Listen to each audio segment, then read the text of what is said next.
السلام علیکم دوستو، میرا نام ہے اسیب شفقت اور آپ دیکھ رہے ہیں ہنسی ٹی وی۔ لیبیا کے حکمران ڈکٹیٹر معمر قذافی امریکہ کے وجود اور اس کے مستقبل میں اس کے سروائیول کے لیے بہت بڑا خطرہ بن گئے تھے، اسی لیے CIA نے انہیں اپنے ہی باغیوں کے ہاتھوں بے دردی سے قتل کروا دیا۔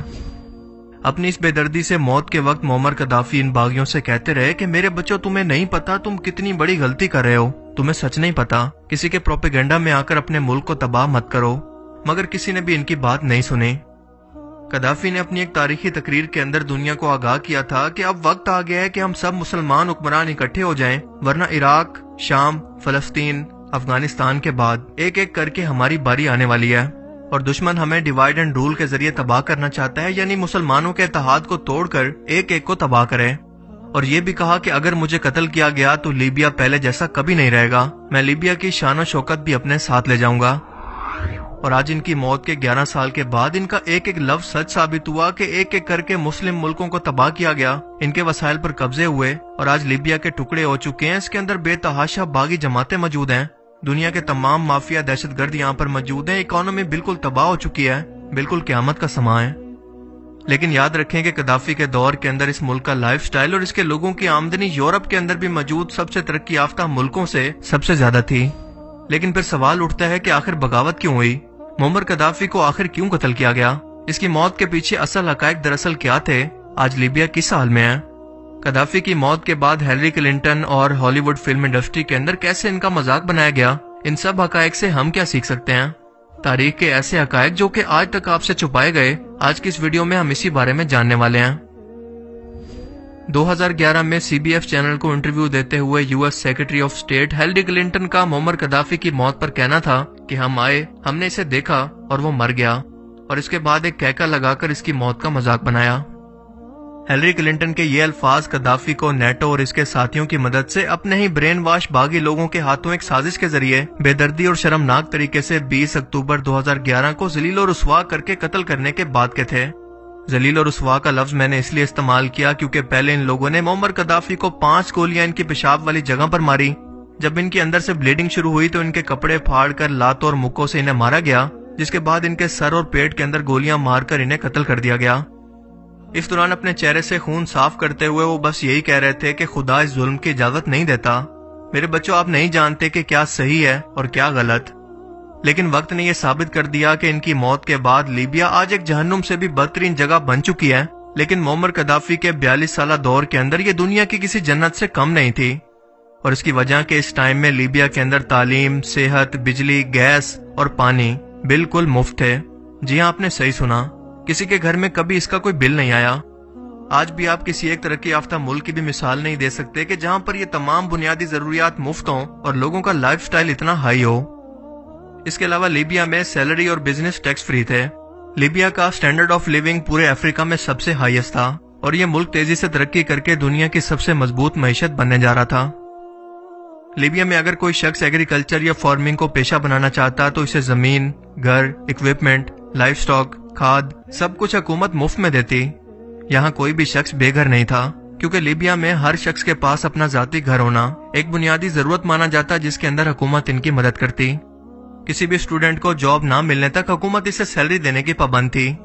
قذافی کے دور میں لیبیا کا لٹریسی ریٹ یعنی پڑھے لکھے لوگوں کی تعداد 10% سے بڑھ کر 88% تک جا پہنچی تھی۔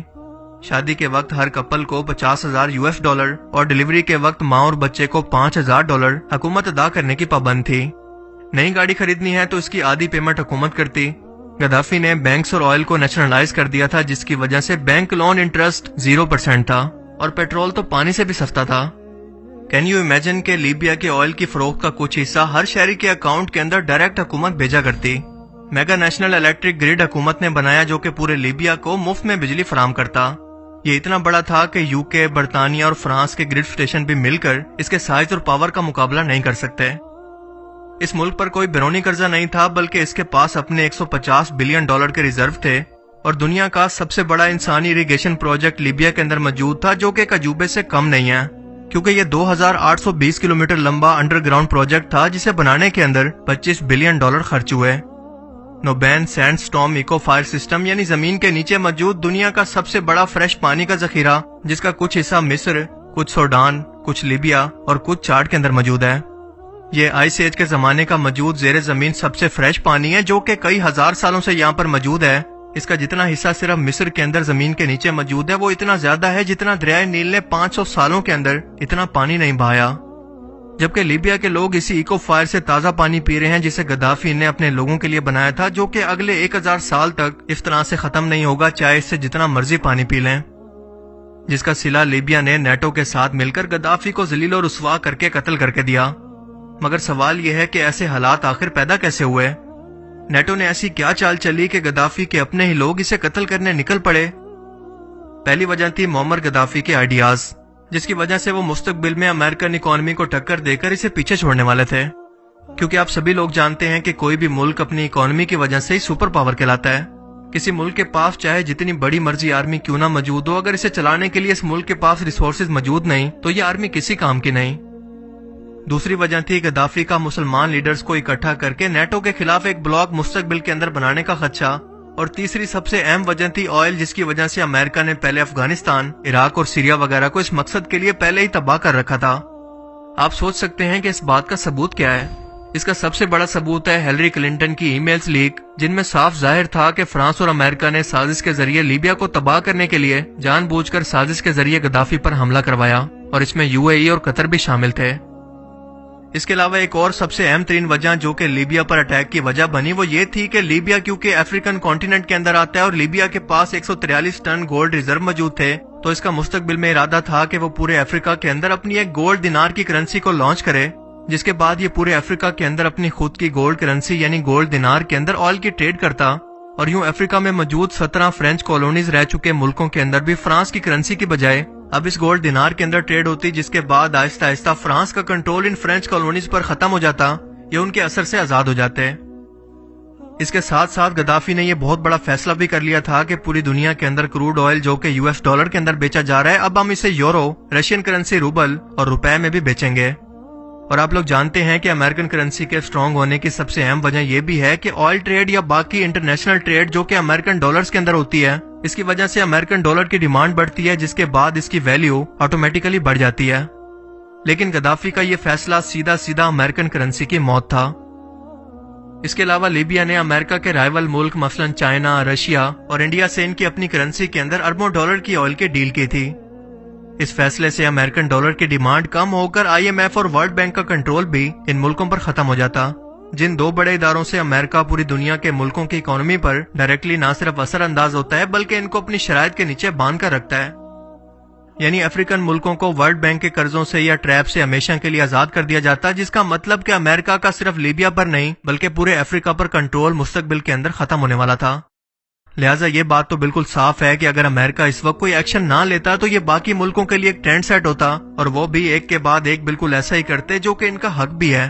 मगर ये अमेरिका के मफाद में नहीं था कि इसका कंट्रोल बाकी दुनिया के ममालिक पर खत्म हो जाए, क्योंकि इसी एक वजह से तो वो बाकी दुनिया के ममालिक पर जब चाहे सैंक्शंस या पाबंदियां लगा देता है। और ये रेवोल्यूशनरी आइडियाज मुअम्मर गद्दाफी की मौत की असल वजह बने, जो कि इसके अपने लोगों के मफाद में थे। इसके अलावा एक अहम तरीन वजह यह भी थी कि नेटो ममालिक को अपने मुल्क के अंदर कॉलोनीज ना बनाने देना, क्योंकि गद्दाफी को अमेरिकन और इसके इत्तेहादियों की मदाखलत अपने मुल्क के अंदर बिल्कुल बर्दाश्त नहीं थी। इनसे पहले इदरीस अल-सनसुई लीबिया का हुक्मरान था, जो कि एक मुकम्मल वेस्टर्न पपेट था। इसने नेटो के कई बेस लीबिया के अंदर बनाए थे, जिनके अंदर 5 इटालियन बेस सबसे अहम थे, और गद्दाफी ने आते ही इन सब अहम तरीन बेसिस को खत्म कर दिया। इसके अलावा आप जानते हैं कि लीबिया के अंदर क्योंकि ऑयल के बहुत ज्यादा ज़खायर मौजूद हैं, और जब गद्दाफी ने इसे नेशनलाइज कर दिया तो इसका मतलब ये था कि कोई भी बाहर की कंपनी लीबिया में आकर ऑयल नहीं निकाल सकती और ना इसे कंट्रोल कर सकती है। लेकिन अमेरिका, फ्रांस, बरतानिया और कतर को अपनी जरूरियात के लिए यह ऑयल हर सूरत में चाहिए था। अगली वजह यह थी कि गद्दाफी वेस्ट को ललकारा करते थे कि इनके किसी कानून को ना मानते, और कई बार इंटरनेशनल मौकों पर इनकी पॉलिसीज पर क्रिटिसिज्म भी किया, क्योंकि इनका मानना था कि लीबिया का अपने रिसोर्सेज पर मुकम्मल इख्तियार है कि इसे जैसे मर्जी इस्तेमाल करें, कोई इसे डिक्टेशन या हिदायत बिल्कुल न दे। गद्दाफी को अपने फॉरेन अफेयर्स के अंदर भी किसी तरह की बैरूनी मदाखलत बर्दाश्त नहीं थी, और इन पॉलिसीज की वजह से वेस्ट को बहुत ज्यादा नुकसान हो रहा था। लिहाजा ये इसे कितनी देर बर्दाश्त करते, इनकी आंखों में ये शख्स कांटे की तरह चुभने लगा था। लिहाजा गद्दाफी का जाना तय हो गया, मगर जंग से नहीं बल्कि साजिश से। दरअसल हुआ कुछ यूं कि 2010 के आगाज के अंदर इकोनॉमिकल इंस्टेबिलिटी के चलते अफ्रीका के मुल्क तुनिसिया के अंदर गवर्नमेंट के खिलाफ पीसफुल मुजाहरे शुरू हुए, जो कि बढ़ते बढ़ते इजिप्ट, सीरिया, बहरीन और यमन तक जा पहुंचे और वेस्टर्न मीडिया ने इसे हथियार के तौर पर इस्तेमाल करने का फैसला किया और इन मुजाहरों को अरब अपराइजिंग का नाम दिया। 15 फरवरी 2011 के अंदर ये मुजाहरे लीबिया के शहर बंगाजी में शुरू हुए फतेह तारोल नाम के ह्यूमन एक्टिविस्ट के अरेस्ट के खिलाफ, और देखते ही देखते कई बागी इकट्ठे होकर गद्दाफी की हुकूमत के खिलाफ एक नई गवर्नमेंट बना लेते हैं। कतर और वेस्टर्न मीडिया इसे बड़ा चढ़ाकर दिखाता है और ये भी कि गद्दाफी इसे रोकने के लिए ताकत का इस्तेमाल करके अपने ही लोगों को मार रहा है, हालांकि ऐसा बिल्कुल नहीं था। पर वेस्ट को इससे अच्छा मौका नहीं मिलने वाला था और इसी बहाने को सामने रखकर यूनाइटेड नेशन ने 17 मार्च 2011 को 1973 की रेजोल्यूशन के तहत नेटो और इसके तादियों को लीबिया में हमला करने की इजाजत दे दी कि लीबिया के लोगों को गद्दाफी से बचाएं। हालांकि इस रेजोल्यूशन की वोटिंग के अंदर इंडिया, चाइना, रशिया, ब्राजील और जर्मनी ने वोट डालने से मना कर दिया था कि हमें इसके सबूत नहीं मिले। मार्च 2011 के अंदर लीबिया पर यूरोप और मिडल ईस्ट के 10 मुल्कों ने हमला शुरू किया, जिसके बाद 7 और ममालिक भी इसके अंदर शामिल हो गए, यानी 17 मुल्क और लीबिया अकेला, कोई दोस्त साथ नहीं। और इससे भी बड़ी मुश्किल यह थी कि गद्दाफी को क्योंकि अपनी मिलिट्री की कू का डर हर वक्त लगा रहता था, लिहाजा जानबूझकर इसने अपनी आर्मी को जगह जगह पर फैलाकर कमजोर कर रखा था, जिसका नाकाबिले तलाफी नुकसान इस हमले के नतीजे में इन्हें आखिरकार उठाना पड़ा।